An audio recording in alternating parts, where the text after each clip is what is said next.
Olá! Hoje a gente veio falar com vocês sobre a Casa de Vidro da Lina Bobardi. Meu nome é Júlia Magaldi e eu vim então compartilhar esse conhecimento com vocês em nome da Arqueo. Bom, pessoal, eu queria começar contando um pouquinho a história da Lina. A Lina nasceu em 1914 e ela se formou em arquitetura em Milão em 1939, bem no ano que a guerra começou, a Segunda Guerra Mundial. Então, pelos anos seguintes que ela se formou, ela não conseguiu atuar porque, enfim, o mundo, em especial a Europa e a Itália fascista, estavam voltados para esse conflito de grandes proporções e ela então não conseguiu atuar na área de arquitetura nesse período. Em 1946 ela conheceu, então, o futuro marido dela, o Pietro Bardi, e em 1947 eles se casaram e vieram para o Brasil. A questão na Europa, pós-guerra, as pessoas ainda não estavam tendo uma perspectiva super positiva, de reconstrução, ainda era uma coisa muito morosa, e eles conseguiram ver de uma forma muito otimista a vinda para o Brasil, de conseguir implementar projetos de artes e de construções feitas pela Lina. Então, em 1947, eles vieram para o Brasil e o Pietro, então, fez algumas exposições de arte italiana, ele trouxe uma coleção de navio, eles vieram de navio naquela época, né, gente? 1947. E aí eles, então, vieram nessa época e conheceram, nesse período, Assis Chateaubriand, que, naquele momento, queria montar o Museu de Arte de São Paulo, o MASP, no caso.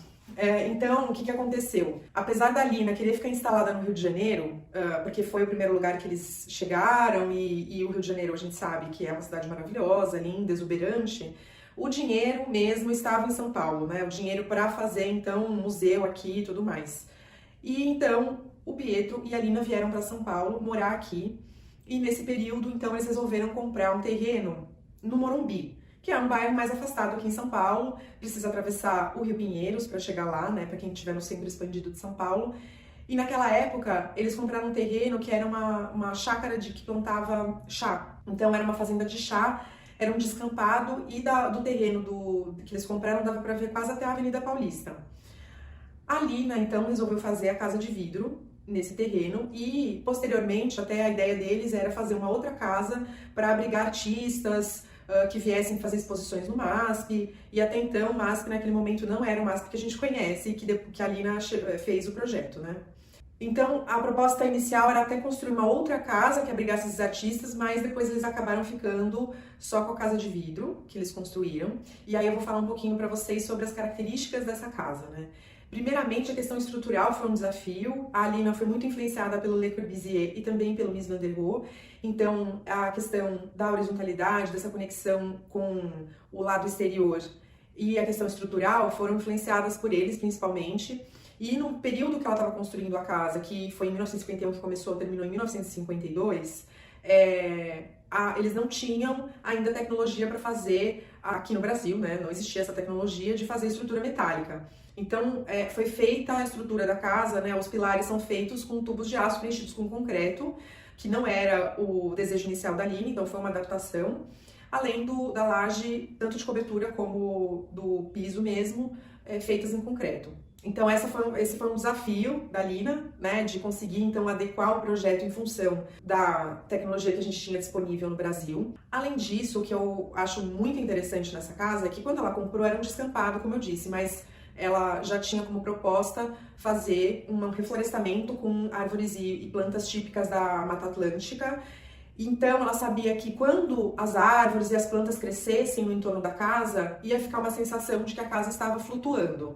E, de fato, é um pouco isso. Como ela tem grandes vãos, então, e ela está em balanço, fica essa sensação de que a casa está flutuando de fato. Essa parte social, pelo menos. Porque a planta da casa, ela é como se fosse segmentada entre a parte social e a parte íntima. Então, é uma planta razoavelmente quadrada, e que tem, então, essa seção. A escada tá aqui, né? Você entra na casa por aqui, toda essa parte é aquela parte que a gente vê nas fotos, que é a parte de vidro, de piso, teto. Então, isso todos os castilhos são feitos de ferro com vidros que vão de laje até laje. E não existe peitoril, então, para as crianças, gente, é um prato cheio de suicídio. Não, mas brincadeiras à parte, né? Então, ela fez, então, esse sistema da casa flutuante, né, com os pilares mais ou menos aqui, Bem esquemático, né, pessoal? Fez, então, virado para mata e para vista, né? Então aqui seria a vista da Avenida Paulista, mas hoje não dá mais para ver porque está totalmente tomado, a vista está totalmente coberta pela mata. E daqui para cá, então, era a área íntima, né? Então aqui tá a cozinha, tem os quartos, né? O quarto deles está por aqui, os banheiros, tem mais um quarto aqui no meio, e aí aqui tem um pátio no meio e aqui tem uma área que é dos funcionários. Então a casa ela tá mais ou menos dividida dessa maneira. E é muito interessante que essa parte da construção, ela já segue um modelo mais tradicional de construção, então com janelas, né, com peitoril.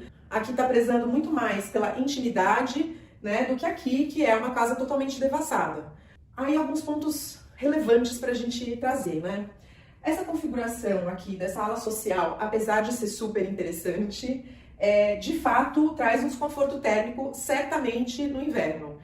Apesar dela, né, teoricamente ela bateria muito sol, mas como ela está toda envolta pela mata, você não tem um ganho de calor suficiente no inverno e tem uma perda com certeza muito grande pelos caixilhos que são de ferro, não tem uma vedação boa e o vidro ele não veda tão bem, né, quanto a alvenaria. Então você tem uma perda de calor aqui enorme. Isso a gente está falando se alguém fosse morar aqui nos dias de hoje, né? Com certeza à noite seria bem desconfortável, mesmo tendo uma lareira. Já os quartos, os banheiros e a cozinha já tem então essa configuração mais tradicional, com janela e alvenaria. E é muito interessante que a Lina, quando ela projetou essa casa, como era uma casa muito afastada do centro de São Paulo, ainda mais naquela época, né? Que então era uma fazenda, era uma chácara. Ela propôs então algumas estratégias para ser uma casa autossuficiente. Então, na cozinha ela tinha já um incinerador de resíduos para poder já usar esse composto no jardim e na horta dela. Então, uma coisa super bacana, né, da gestão de resíduos dela. E ela tem também uns terraços de horta que ficaram super bacanas e que tiveram muito uso na época que ela estava na casa para suprir de alguns alimentos, né, de hortaliças e tudo mais. Então, ela aproveitou a área do terreno também para suprir as necessidades dela dentro da casa. Mas algumas características arquitetônicas muito interessantes da casa é a questão da escada, quando a gente está chegando, então sobe por aqui, né, e dá essa volta, esse patamar está justamente virado para a vista, né? Então na época que não tinha ainda essa mata, era possível já na entrada da casa, na chegada, ver toda aquela vista até a Avenida Paulista. Além disso, ela propôs uma iluminação totalmente diferenciada na ala social, não tem iluminação de teto, são todas iluminações indiretas para trazer um clima muito mais íntimo e aconchegante nessa sala aqui.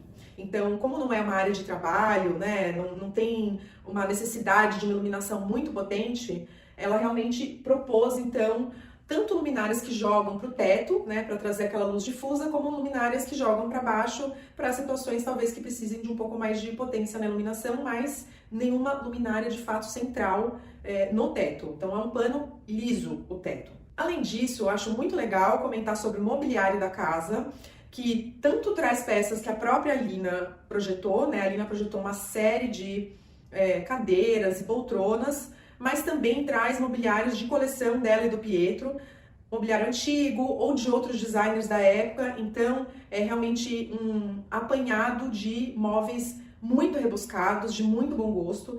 No início da carreira, a Lina trouxe um estilo próprio de design, trazendo então tubos de aço nos desenhos de mobiliário dela, tanto cadeiras como a cama dela, e depois ela foi mudando à medida que ela foi ficando mais tempo no Brasil, então a madeira foi entrando mais no estilo dela, ela dizia que ela abrasileirou mais o estilo dela de design.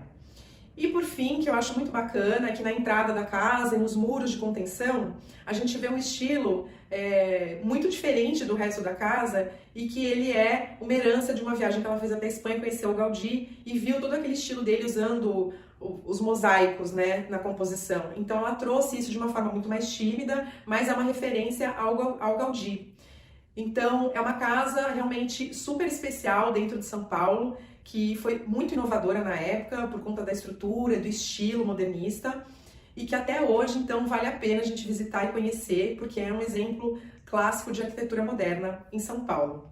Ela está aberta para visitação desde 2015. É uma propriedade que foi tombada em 1987, a próprio pedido do Pietro, quando ele resolveu então formar a fundação. O Pietro e a Lina não tiveram herdeiros, então eles não tinham para quem deixar a casa, e eles resolveram então formar uma fundação para poder expor tanto os trabalhos deles como a casa, e aí eles doaram essa casa para a fundação na década de 90, depois da morte da Lina, e está aberta a visitação então desde 2015. Espero que você tenha curtido esse conteúdo. Se você não é de São Paulo, quando vier visitar a gente, vai visitar a casa da Lina. E se você é de São Paulo, não perde tempo, esse é um passeio que super vale a pena. Então é isso, pessoal. Até a próxima!